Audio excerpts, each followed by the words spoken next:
lección del día de hoy es amar a Dios al arrepentirnos de todos nuestros pecados, derribar fortalezas en nuestras vidas y ayudar a nuestros discípulos a hacer lo mismo. Dios quiere que nosotros al final del día podamos levantarnos en el nombre de Jesús y derribar toda fortaleza en nuestras vidas y ayudar a la gente que estamos llamando a seguir a Jesús a vivir en la libertad con la que Jesús los ha llamado.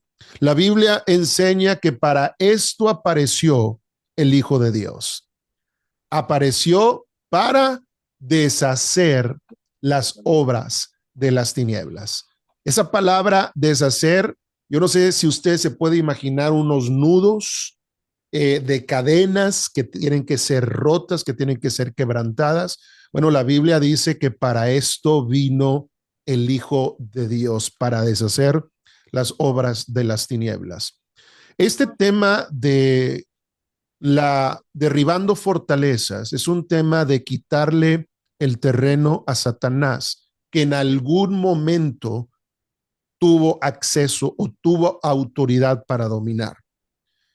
Y lo que nosotros tenemos que comprender que más allá de una lucha mística o una lucha como podemos imaginarnos o lo vemos en las películas de ciencia ficción, la guerra espiritual, aquí está el meollo, es la batalla por la verdad. Es la batalla por la verdad. La Biblia nos enseña que Dios es verdad. Jesús dijo, yo soy el camino, yo soy la verdad y yo soy la vida. Nadie puede venir al Padre si no es por medio de Él. Pero también la Biblia nos enseña la contraparte, que Satanás es el padre de toda mentira. Es el padre de mentiras y inspira las mentiras. Fue el primero que se levantó para traer decepción y engaño a Adán y a Eva.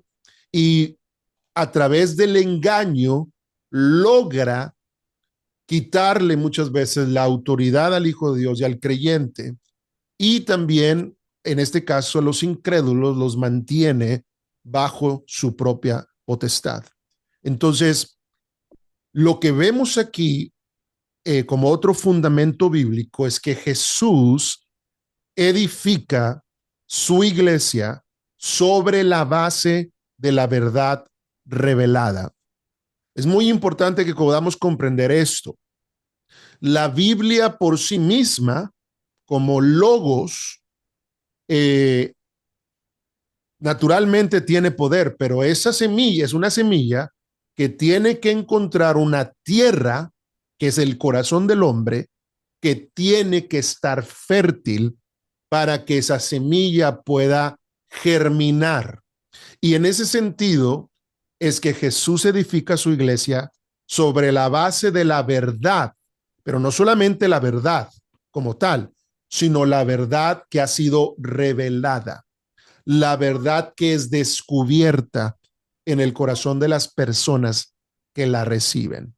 Si no hay revelación, no hay transformación. Y cuando hablamos de revelación, no estamos hablando de una nueva profecía o un nuevo libro o algo que venga a añadir a la Biblia. No estamos hablando de que la verdad que ya está escrita sea revelada, toda la verdad que contiene y toda la virtud que contiene, que tiene el poder para cambiar la vida del hombre. También vemos que Satanás, por lo contrario, ¿qué es lo que hace? Satanás construye sus fortalezas en el terreno de la mentira. Entonces, aquí vamos viendo algo muy importante, la verdad y la mentira. Y hay una lucha porque la guerra espiritual, más allá de lo que les mencionaba, no nos imaginemos ángeles eh, del Señor contra demonios solamente batallando o peleando frente a frente, sino estamos hablando de la lucha por la verdad. ¿Ok? Seguimos adelante.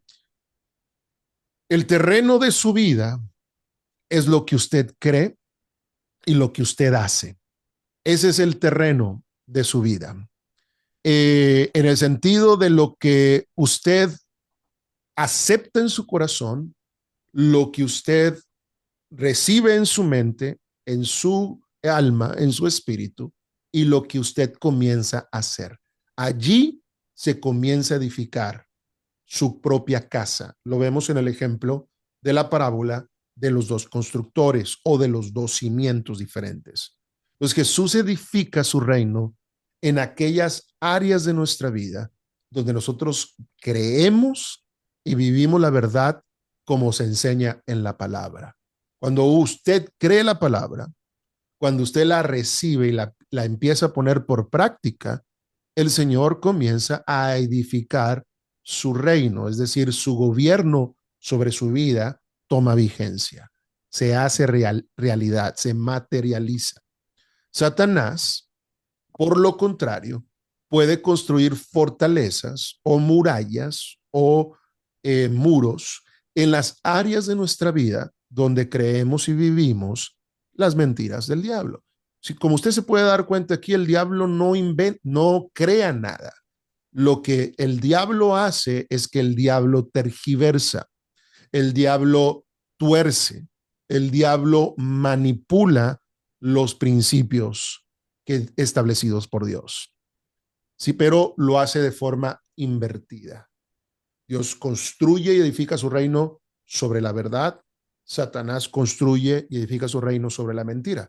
El hombre procesa esa verdad cuando la cree y cuando la vive. Allí es cuando se materializa el reino de Dios. Cuando el hombre cree la mentira y vive la mentira, ahí se materializa el reino de las tinieblas. Entonces, seguimos adelante. En esto nos lleva a concluir que el campo de batalla de la guerra espiritual siempre es la mente. Lo que nosotros creemos, esa va a ser la, el campo de batalla. Y la meta de la guerra espiritual en este caso termina siendo reemplazar las mentiras de Satanás con las verdades de Dios. Esa es la meta de la guerra espiritual. Que nosotros podamos tomar la verdad de Dios y que confronte la mentira de Satanás y que por consecuencia la verdad prevalezca, porque como dijo Jesús en Juan 8:31, si permanecen en mi palabra, será verdaderamente mi discípulo y conoceréis la verdad, versículo 32, y la verdad os hará libres. Lo que Dios quiere es que nosotros podamos alcanzar libertad. Jesús está diciendo que los hombres por naturaleza o van a estar sujetos al pecado y dominados por el pecado y por la maldición, o van a estar sujetos a la gracia, al reino de Dios y a la libertad. No hay neutralidad espiritual, o es una o es la otra. Y cuando Dios está sacándonos de un proceso de cautividad, lo que tiene que establecerse en el corazón y en la mente del hombre tiene que ser la verdad de Dios. Por eso muchas veces voy a utilizar este término. Yo he orado por personas que han experimentado una liberación dramática. ¿A qué me refiero con una liberación dramática? Donde uno empieza a orar por la persona y empieza a ver manifestaciones demoníacas o de opresión demoníaca sobre la persona, de tal manera que de pronto la persona se está torciendo, la persona o el espíritu inmundo empieza a hablar a través de la persona pierde control o pierde sí, conciencia de sus cinco sentidos, y el espíritu inmundo empieza a controlar y empieza a pues a mover a la persona de una manera muy dramática. A veces la gente, inclusive, discúlpeme por ser gráfico, termina inclusive devolviendo como un signo de que están expulsando aquello que lo ha contaminado. Muchas veces he visto eso, pero no he visto una transformación en las personas que pasan por ese tipo de, pongo entre comillas, liberaciones dramáticas. ¿Por qué? Porque el meollo no es pasar por medio de una liberación dramática. Ese no es el punto central de la libertad. El punto central de la libertad es que reemplacemos las mentiras de Satanás con las verdades de Dios. Si la persona no renueva la mente, si la persona no se disipula y no se afirma sobre la escritura, de nada sirve que pueda pasar por ese tipo de procesos. Por eso siempre cuando nosotros estamos lidiando con este tipo de situaciones, tenemos que tener discernimiento, sabiduría de parte de Dios para saber hasta dónde nosotros debemos de ministrar liberación sobre personas que no quieren proceder al arrepentimiento y al discipulado en Cristo Jesús. Ahora, ¿por qué me refiero a que tenemos que tener sabiduría? Porque muchas veces la gente sí quiere, pero tiene tantas ataduras y está muy disfuncional por su estilo de vida o por las puertas que se les abrieron que no logran ser libres. Pero hay personas que Dios les ha dado la oportunidad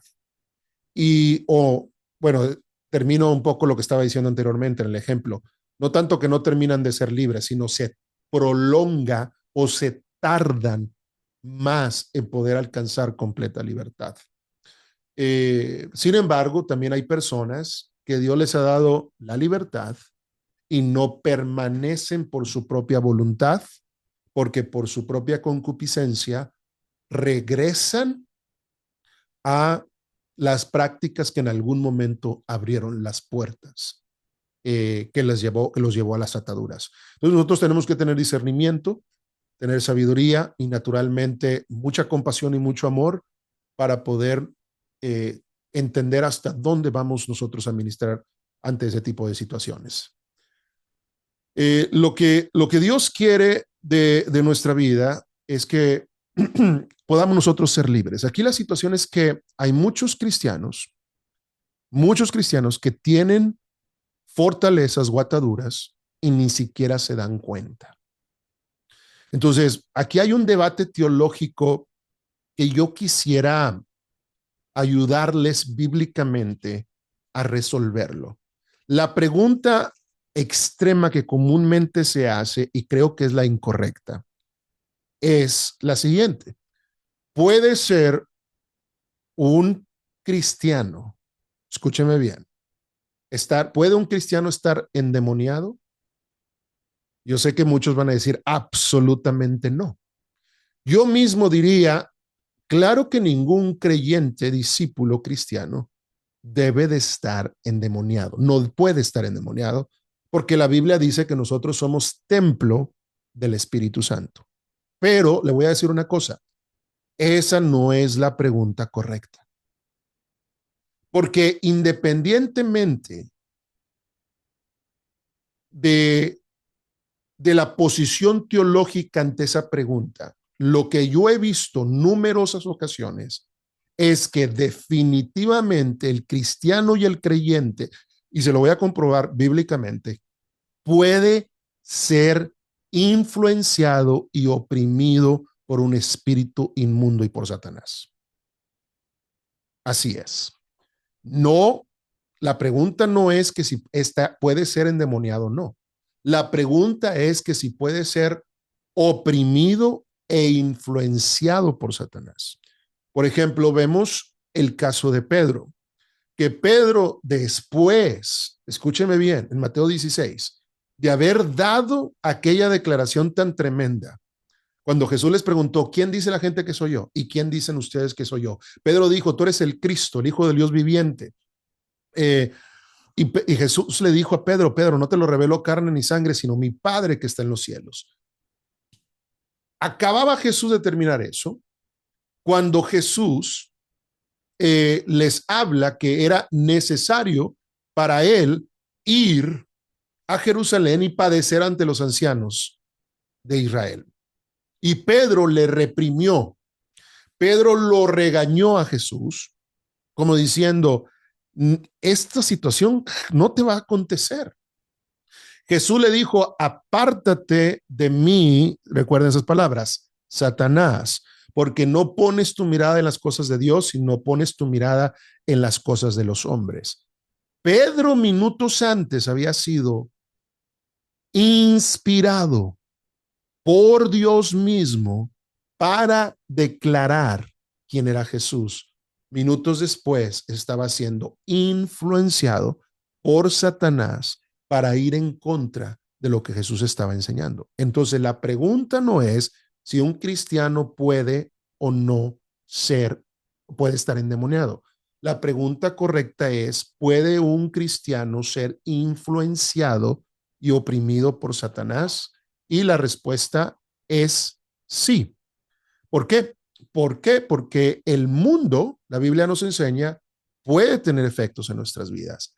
La carne, estamos viviendo con la carne. Entonces, la Biblia, la solución al problema de la carne no es reprenderla, ¿verdad? La carne, tenemos que morir a la carne. La solución del mundo no es aislarnos completamente, pero sí es afirmar nuestra identidad como hijos de Dios, porque el mundo no podemos morir al mundo en el sentido de que el mundo tenemos que seguir viviendo en este mundo. Si usted es estudiante, tiene que seguir siendo estudiante, tiene que seguir siendo ciudadano. A eso me refiero. No estoy hablando de las cosas mundanas. Pero al Satanás no podemos morir a Satanás, pero sí lo podemos resistir. Y la Biblia dice que no le demos lugar. Y la Biblia dice que debemos de reprender las obras de las tinieblas. Entonces son tres acciones de las cuales nosotros tenemos que echar mano, comprendiendo que Efesios 6 nos dice y nos revela que tenemos una lucha y una pelea constante y muchas veces recia, y por eso dice la Biblia que debemos de ponernos toda la armadura de Dios para poder resistir y enfrentar el día malo que pueda venir sobre nuestras vidas. Toda la armadura de Dios, porque en Cristo Jesús somos libres. Entonces, hoy queremos ver ese tema de libertad en Cristo Jesús. Ahora, la guerra espiritual se gana cuando los hombres dejan las mentiras de Satanás por las verdades de Dios. El objetivo de toda guerra espiritual, escúchame bien, es destruir las fortalezas de Satanás al establecer las verdades de la palabra de Dios en lugar de las mentiras del diablo. La verdad de Dios establecida en el corazón del hombre. eh, Hay momentos, naturalmente, donde tenemos que lidiar con la situación espiritual que está delante de nosotros. Yo recuerdo hace algunos años que estaba en mi oficina y a la iglesia, en mi iglesia que estaba atendiendo en aquel entonces, asistía un hermano que era director de dos o tres centros de rehabilitación. No eran de doble A, pero eran, creo que le llaman del quinto paso, neuróticos anónimos. Pero cuando hablan del quinto paso, en la filosofía de Alcohólicos Anónimos, el quinto paso viene siendo una experiencia de retiro y una experiencia espiritual que comúnmente lo llevan a cabo a lo que ellos llaman como ir a la montaña. Entonces van a la montaña y allí en la montaña tienen una especie de retiro espiritual. Y uno de los ejercicios que ellos comúnmente hacen es el ejercicio de la confesión. ¿Ok? Eh, Me preguntan aquí, ¿puede repetir las tres acciones? Bueno, hay tres maneras de cómo debemos de lidiar con el enemigo: resistiéndolo, naturalmente, reprendiéndolo y no dándole lugar. No dándole lugar. Eso es lo que la Biblia nos enseña cómo debemos de lidiar con el enemigo. Este, porque no debe haber una interacción, debe de haber una cita de la escritura. La cita de la escritura lo que hace es resistirle. Por eso vemos la lucha de Jesús que tuvo con Satanás en el desierto. Jesús le dijo, escrito está. Y Satanás después sacó el Salmo 91 fuera de contexto y le dijo, oye, la Biblia dice que si tú te avientas de este lugar, pues el Señor va a mandar a sus ángeles. Salmo 91, un salmo que nos gusta a nosotros citar muchísimo. Jesús le dijo, escrito está, no tentarás al Señor tu Dios. Entonces, el diablo le citó la Biblia, pero no le citó la verdad. Ojo, por aquí es donde nosotros tenemos que entender que la Biblia por sí misma no va a tener los efectos que debe de tener si no hay una tierra fértil, porque la Biblia es símbolo de una semilla, la palabra del reino, que tiene que entrar al corazón del hombre y tiene que encontrar un lugar fértil para poder germinar y dar fruto. Es decir, tiene que ser revelada. Y el diablo, por eso las más grandes herejías de toda la historia del mundo han salido de la Biblia, no porque la Biblia las avale, sino que sacan un pasaje o una historia o un énfasis de la Biblia, lo sacan de contexto y hacen una subcultura de eso. Por eso el diablo citó la Biblia, pero no citó la verdad. Tenemos que tener mucho cuidado, ¿ok? Entonces, el objetivo aquí es, repetimos esto, es que la palabra de Dios, la verdad de la palabra de Dios pueda ser establecida. Entonces, le estaba platicando la anécdota de esta persona que tenía estos centros de rehabilitación. Él tenía poco en Cristo. Yo lo empecé a animar que él tenía que en algún momento hacer la transición, porque no podía estar en medio. Parte de lo que ellos practicaban, a mi parecer, no era administrado de la manera correcta y también revolvían situaciones de la nueva era. Entonces, él estaba en el proceso, pero él sabía que él tenía que crecer en el llamado que yo le estaba haciendo. Un día me llama y me dice, pastor, vengo entrando a la ciudad, necesito su apoyo y su ayuda, porque una muchacha que asistió al retiro en la montaña, eh, en el proceso de estar confesando sus pecados y su situación, porque lo que hacen es que los ponen con un padrino, una madrina, mujeres con mujeres, hombres con hombres, y empiezan, literalmente ellos dicen, los invitan a sacar todo lo que malo que ellos han vivido desde la niñez. Imagínense, esta muchacha empezó a sacar abusos, una serie de situaciones, y en el proceso de estar sacando todo eso, se entrincó, se quedó en un estado de ida y ya tenía 2 días así en un estado de ida. Entonces el hermano estaba asustado y me la trajo a la oficina. 2 días, imagínense. Entonces yo recuerdo que llegó el hermano, llegó otra señora, no recuerdo quién era, y llegó la muchacha con la traían cargada. Y llegó otro muchacho que venía con la muchacha. Entonces ya estando sentados, pues primero yo empiezo a a discernir, a palpar, a hacer preguntas para poder comprender la situación. Y una de las preguntas es que volteé al muchacho y le dije, ¿quién eres tú? Y me dijo, bueno, yo soy su novio. Dije, tú eres su novio, ¿cuánto tiempo tienes de conocerla? Tengo una semana de conocerla. Así me lo dijo. Le dije, muy bien, entonces tú te me vas a salir de la oficina porque tú no tienes ninguna autoridad aquí espiritual sobre ella. Si fuera su esposo, fuera diferente, porque si no, lo que se va a salir de ella se te va a meter a ti. Entonces yo lo saqué y lo mandé con el líder de jóvenes para que lo ministrara. Entonces lo saco primero. Ya después empiezo a preguntarle, y aquí fue donde me dio un poquito más de datos, el hermano, el medio hermano que andaba en proceso de conversión, que era director de estos centros de rescate. Y le pregunto, ya le empiezo a preguntar, háblame un poquito de ella, cuál es su trasfondo, cómo la conociste, qué fue lo que sucedió. Ya me dijo ahí, entró en un estado de ida cuando estaba confesando. Pensábamos que se le iba a pasar, no se le ha pasado, ya está en su segundo día, estamos asustados. Entonces, llamé a pedir refuerzos para orar por la muchacha y empezamos a ministrarla y empezamos a orar. Entonces, ya después de estar orando, de repente, ya sale de su estado de ida y brinca el demonio que traía y empieza empieza a luchar, empieza a pelear, a dar golpes, a manotazos en el aire.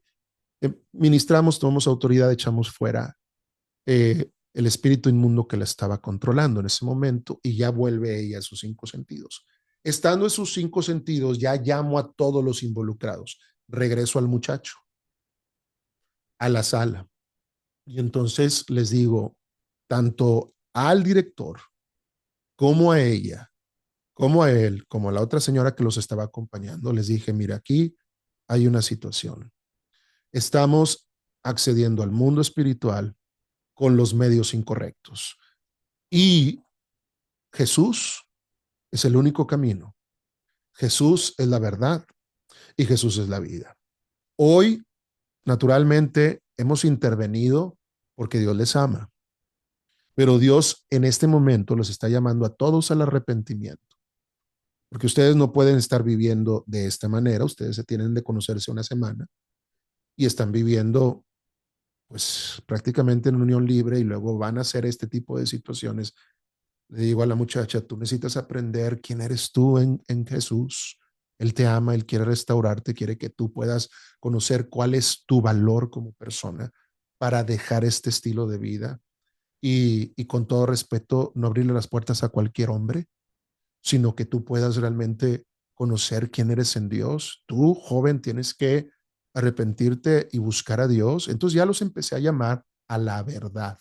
¿Por qué? Porque yo sabía que tenía que ministrar al entendimiento la verdad de Dios para que entonces las personas pudieran tener una oportunidad de decidir.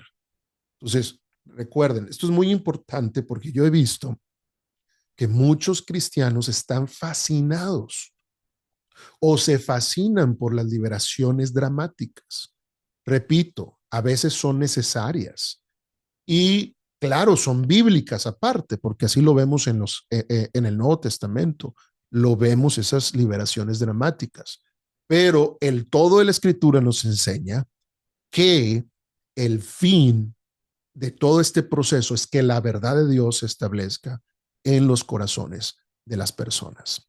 Muy bien, sigamos. ¿Qué es una fortaleza satánica? Vamos a definir qué es una fortaleza satánica. En esta figura vemos que es un castillo amurallado y usualmente está posicionado en lugares altos. Aquí vemos que una fortaleza satánica es una área de influencia o control profundamente arraigada por la que el enemigo puede atacarnos, tentarnos o controlarnos. La Biblia enseña, ahorita les anticipaba las tres maneras como nosotros debemos de lidiar con el diablo, es no dándole lugar al diablo. No dándole, la palabra lugar quiere decir terreno. La palabra griega utilizada aquí es un lugar o un área marcada o separada, un pueblo o ciudad. Esa es la palabra de la que obtenemos la palabra topografía o cartografía. Entonces,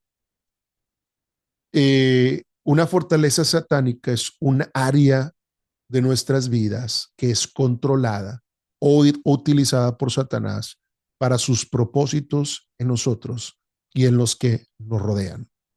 Muy, muy importante que nosotros podamos comprender cuál es el propósito de Satanás: robar, matar y destruir.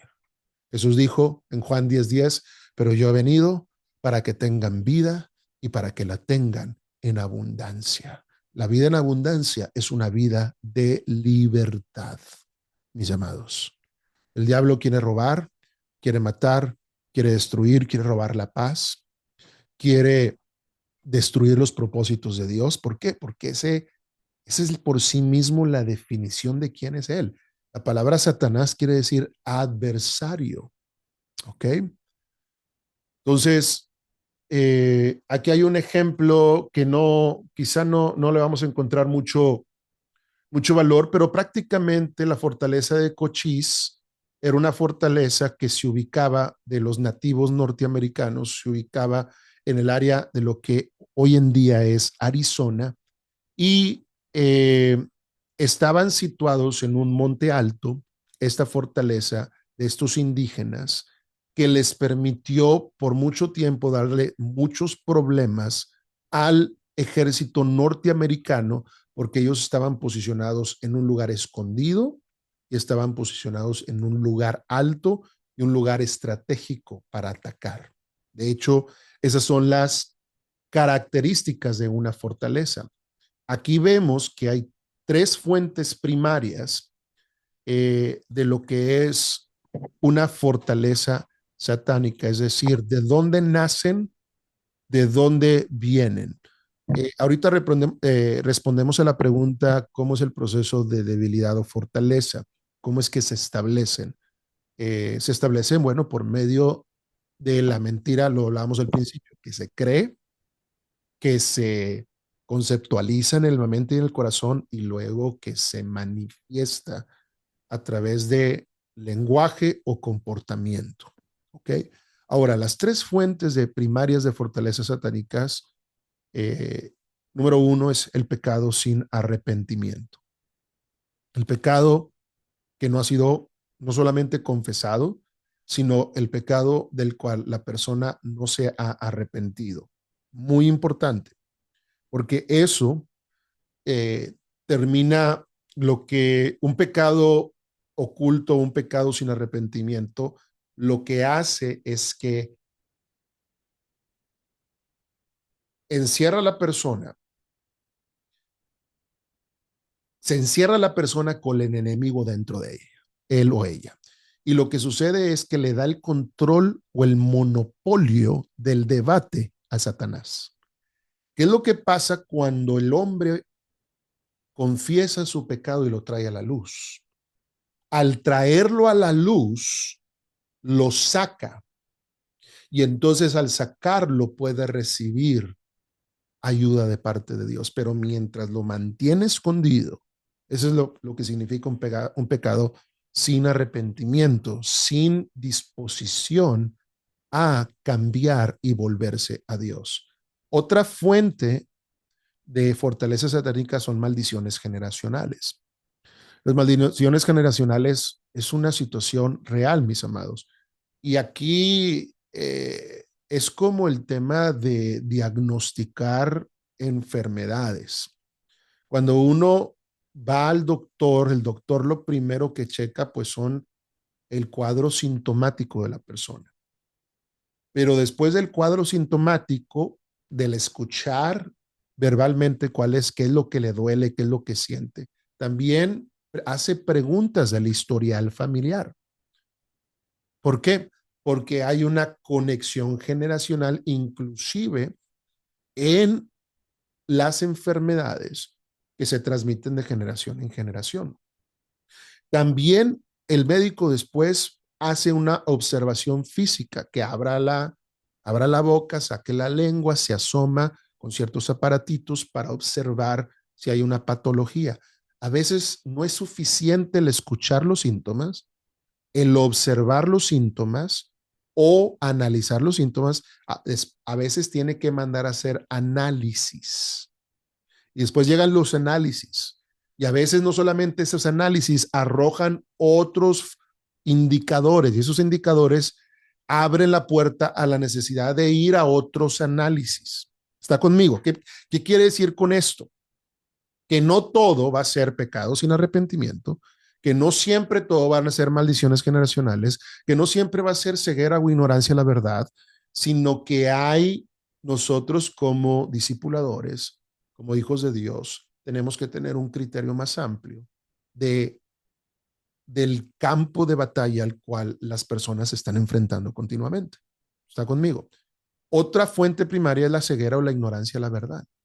Estas tres fuentes son puertas abiertas a través de las cuales el diablo puede entrar en nuestras vidas y construir fortalezas. Por ejemplo, la tercera ceguera espiritual. Una vez, yo recuerdo hace algunos otros años que un abogado que era socio de otro abogado que se congregaba conmigo, nos estaban ayudando a atender unos asuntos legales de un terreno de una iglesia, de la iglesia que estábamos comprando y que había una disputa por ese terreno.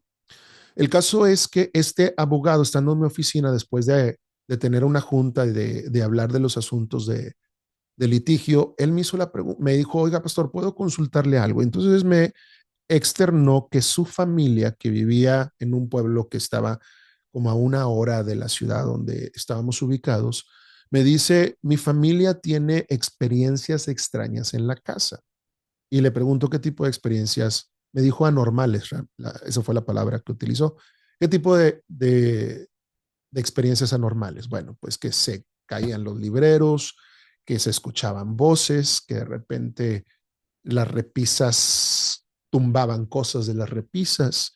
Y entonces él decía, hay fantasmas. Le dije, bueno, no me metía en ese momento a discutir si eran fantasmas o no, porque este abogado no era cristiano. Yo le dije, mire, entonces me dijo, ¿qué podemos hacer?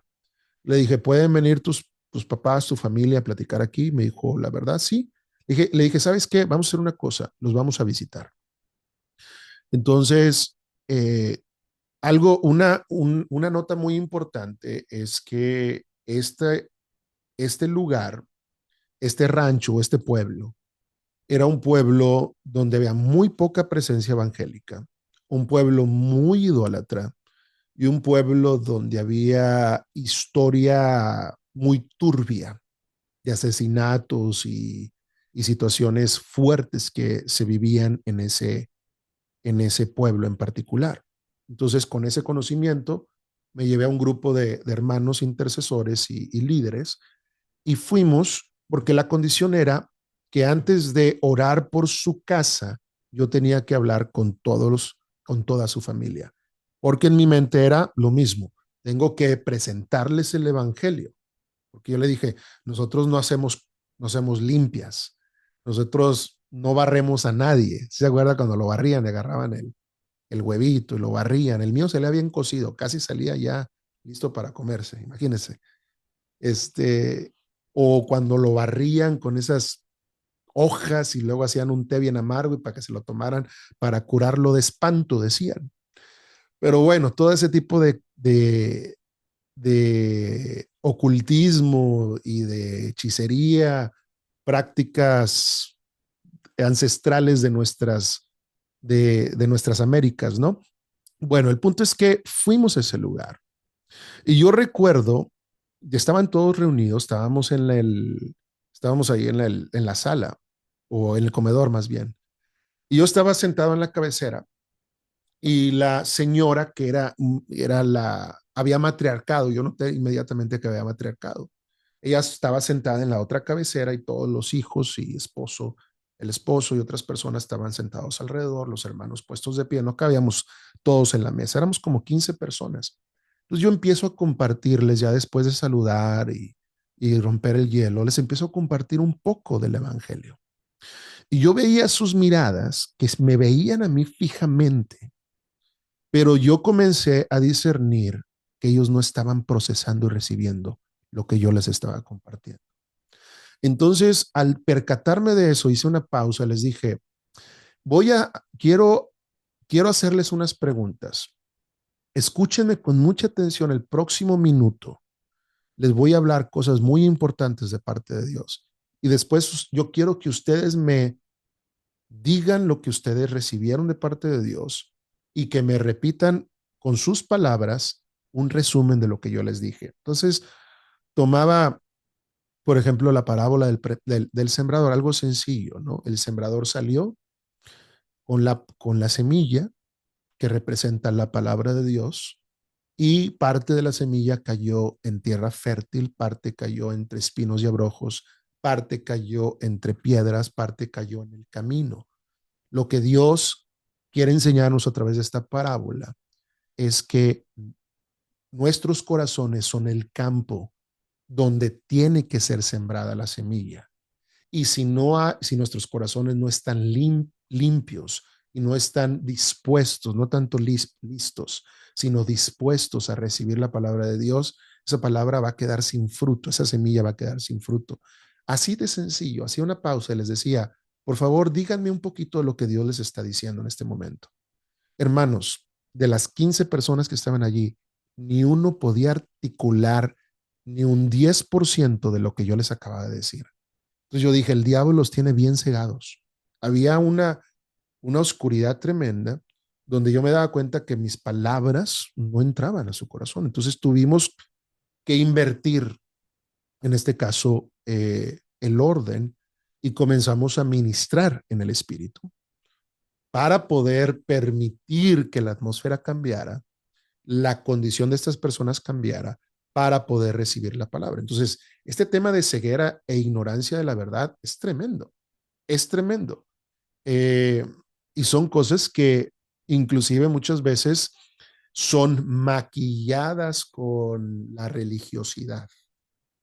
La religiosidad prácticamente lo que hace es poner un velo y poner ceguera espiritual en las personas que pueden profesar a Dios de dientes hacia afuera, pero su corazón está lejos de Él. Por eso en la Semana Santa yo conozco muchos evangélicos que no la celebran. ¿Por qué? Porque dicen, es que es una semana donde la gente de la fe tradicional hace un sinfín de barbaridades paganas y que no tienen nada que ver con el evangelio del reino, y pues no quieren ser asociados con ello, ¿no? Bueno, yo soy del pensamiento de que hay que redimir naturalmente la historia de la redención, y hay que hablar la verdad y bueno, pues hablar lo que verdaderamente Jesús hizo en la cruz del Calvario y en la resurrección. Pero aquí regresando a esto, la manera como esto funciona es que estas tres fuentes son puertas abiertas a través de las cuales el diablo puede entrar en nuestras vidas y construir fortalezas. Las puertas abiertas son las mentiras sobre las cuales se construyen las fortalezas. Entonces, hablando del proceso, una fortaleza no se construye de la noche a la mañana, así como una muralla, una ciudad amurallada o un castillo no se construye de la noche a la mañana, se construye ladrillo sobre ladrillo, sobre ladrillo, sobre ladrillo, y empieza a desarrollarse toda una estructura. Por eso la fortaleza ya es un estado fuerte. Por ejemplo, si yo le diera un ejemplo utilizando eh, la terminología de la pandemia, vamos a decir que el pecado o el pecar, el tropiezo o el pecar viene siendo como un resfriado. ¿Ok? Un resfriado complicado que muchas veces nos puede llevar a la bronquitis o a la neumonía, vamos a decir que la condenación. El pecado y la condenación lo que hace es que recicla el pecado. La palabra condenación no solamente eh, habla del sentimiento de sentirse mal. Casi siempre la gente dice no te sientas condenado, pero la palabra condenación es que la denota que la persona está con una cadena o está condenada a repetir el ciclo. En la repetición del ciclo se puede convertir, en este caso, en una neumonía o en una bronquitis. Pero ya una fortaleza sería un sistema inmunológico comprometido o debilitado que le puede dar cualquier tipo de enfermedad. Entonces, resfriado sería el pecar, bronquitis o neumonía sería la condenación, y lo que viene siendo la fortaleza es cuando hay un sistema inmunológico comprometido en la persona. Es decir, ya ese sistema inmunológico no vino comprometido, no sucedió de la noche a la mañana. Hay todo un sistema y factores que llevó a la persona a estar en un estado de condición eh, donde ya pues necesita aislarse o cuidarse de otras maneras para no contagiarse de ciertas enfermedades. Entonces, las puertas abiertas son las mentiras sobre las cuales se construyen las fortalezas. Una puerta abierta es una entrada legal por la cual el enemigo accede a nuestra vida. Ojo, legal. La legalidad en el mundo espiritual es muy poderosa porque legitimiza las acciones, en este caso del ofensor o del defensor. Satanás, como ofensor o como verdugo del castigo, de la condenación, le da un lugar o le da una entrada legal para tener control sobre la vida del creyente, en este caso, o sobre la vida de la persona. Dios le dijo a Caín, si tú haces lo bueno, no serías enaltecido, pero si no lo haces, el pecado está a la puerta acechando, con todo, tú lo dominarás. Así que las escrituras indican que los espíritus inmundos necesitan permiso, algún fundamento legal para atacar o ganar entrada en cualquier ser vivo, especialmente en las personas. Ahí usted ve una serie de ejemplos bíblicos donde Satanás tuvo que inclusive pedirle permiso a Dios para tocar a Job, un pasaje un poquito complicado, ¿no? Para comprender y para digerir, pero lo que sí nos enseña es la dinámica del mundo espiritual, donde dice la Biblia que en la vida de Job había un cerco de protección. ¿Por qué tenía un cerco de protección Job? Porque era un hombre justo, porque era un hombre intachable, porque era un hombre que inclusive cuando sus hijos se iban a la feria, cuando se iban de pachanga o cuando se iban, bueno, no quiero utilizar una palabra mexicana que después sea mala palabra en otro país, cuando se iban de fiesta mundana, para que usted me entienda, eh, Job se levantaba de mañana y ofrecía sacrificios por si sus hijos habían pecado. Este hombre era un hombre íntegro en toda la expresión de la palabra. El cerco de protección era su integridad y su confianza en Dios. Tanto así que el diablo sabía que no lo podía tocar. Y el diablo le dijo, y pues quítale eso, esa protección, déjame tocarlo. Dios permitió, porque Dios quería llevar a Job a otro nivel. Al momento de que Job llegó a decir, hablaba lo que no entendía, cosas demasiado maravillosas que yo no comprendía, pero ahora mis ojos te ven, por cuanto me arrepiento en polvo y ceniza. Después de un proceso muy trágico, mis amados, que no se lo deseo a nadie, Job terminó con aquella gran experiencia reveladora de quién era Dios. Job era un hombre íntegro, pero no había visto y conocido y experimentado a Dios en esa plenitud que él lo experimentó. Pero lo que vemos aquí es que estaba protegido por Dios y el Satanás estaba limitado de poder tocarlo. Entonces, aquí vemos que Satanás lo que hace, amados, ataca desde las fortalezas que están establecidas. Temor, fracaso, adicciones, pobreza, inmoralidad. Eh, Vemos cada una de estas situaciones. El caso de Judas, lo menciona ahí la hermana Celia, entró en Judas. Bueno, Judas es un caso, wow, es un caso que es un tipo de hombre que estuvo cerca de Jesús naturalmente. Él era el administrador de la bolsa ministerial de Jesús y de los discípulos. La Biblia nos dice que había mujeres pudientes que servían a Jesús con sus bienes. Y hay referencias en el Nuevo Testamento donde nos indican que los fondos del ministerio de Jesús estaban creciendo. Lo que podemos ver es que la última semana Jesús empieza a hablar acerca de la cruz y empieza a hablar acerca de que había cosas que estaban preparando su muerte. Inclusive lo que fue el punto de inflexión o de cambio en Judas fue después de que aquella mujer vació el frasco de alabastro sobre la cabeza de Jesús para prepararlo para su sepultura.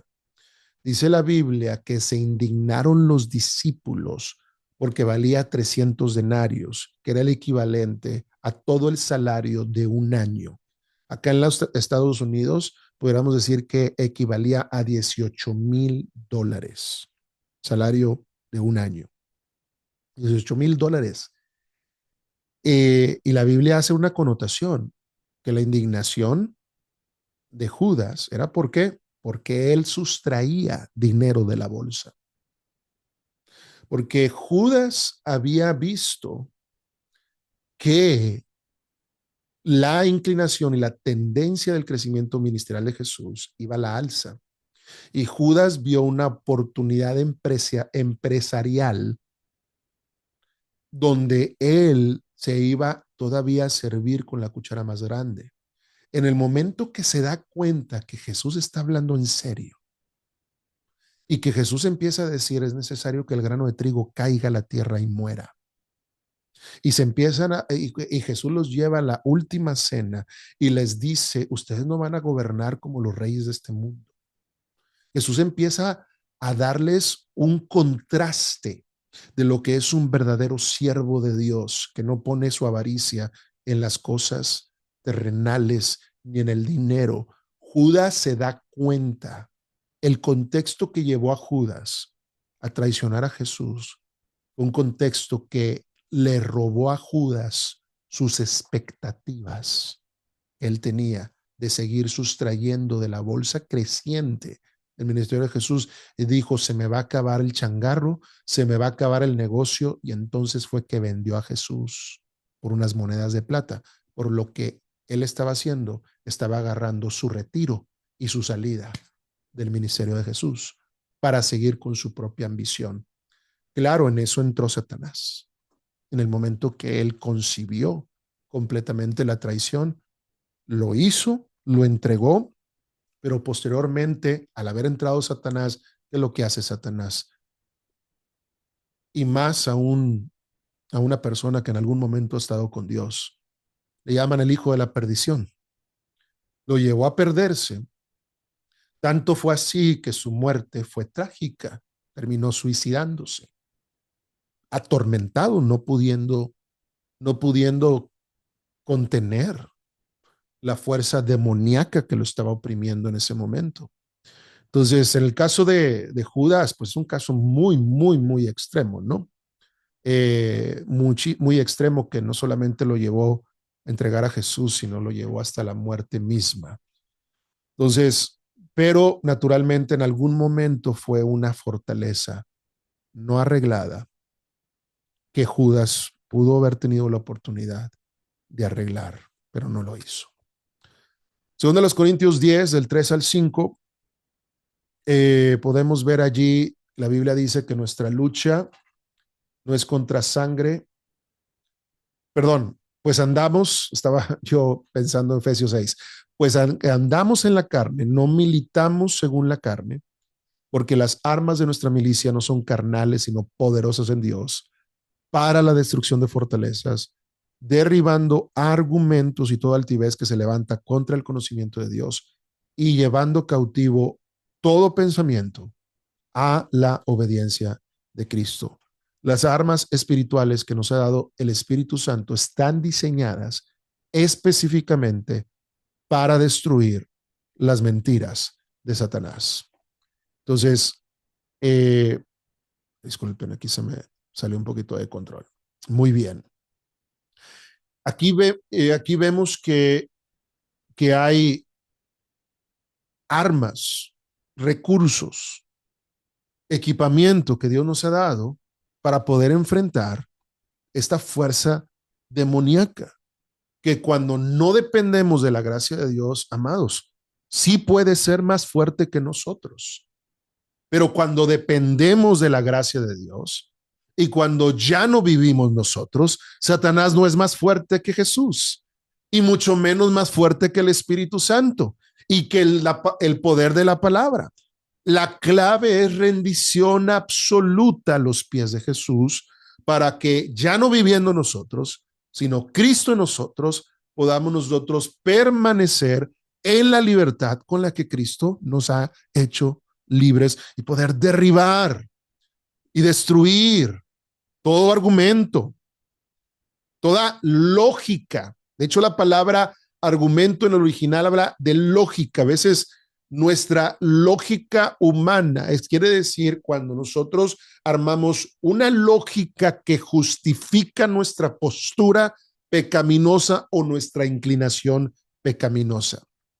Tenemos que derribarla y toda altivez que se levanta contra el conocimiento de Dios y llevar cautivo a la obediencia de Cristo todo aquello que se levanta contra el Señor. Y si se levanta para quitarle el propósito de Dios en su vida, ¿sabe contra quién se está levantando? No contra usted. Se está levantando contra el Dios que firmó y certificó un propósito glorioso sobre su persona. Así que no se me achique, no se me haga menos, sino comprenda que cuando vienen a tentarlo usted, dígale como Jesús le dijo, no tentarás al Señor tu Dios, Satanás, sino a Él le servirás y solo a Él le adorarás. ¿Por qué? Porque si está tentándole a usted, está tentando el propósito que Dios ha invertido sobre su persona. Tenemos que ver las cosas de esta manera. La Biblia dice, más bien seguimos viendo esto, estas mentiras comienzan en la mente como pensamientos y toman la forma de especulaciones, que son razonamientos, ideas y sistemas de creencias. Y la cualidad principal de estas mentiras es que son contra el conocimiento de Dios y sus caminos, niegan a Dios y niegan las verdades de su palabra, y las armas de nuestra guerra nos capacitan para llevar cautivo todo pensamiento a la obediencia de Cristo, al sujetar todo pensamiento a la autoridad de las enseñanzas de Cristo y a la palabra de Dios. El debate se acaba en nuestra mente y en nuestro corazón cuando la verdad de Dios gobierna en nuestra mente y en nuestro corazón. Ahí se acaba la especulación, ahí se acaba el argumento, ahí se acaba la altivez. ¿Por qué? Porque en el momento que nos sometemos a la verdad, el reino de Dios es edificado en nuestras vidas. Voy a ponerle una pausa porque ya estamos la hora completada aquí.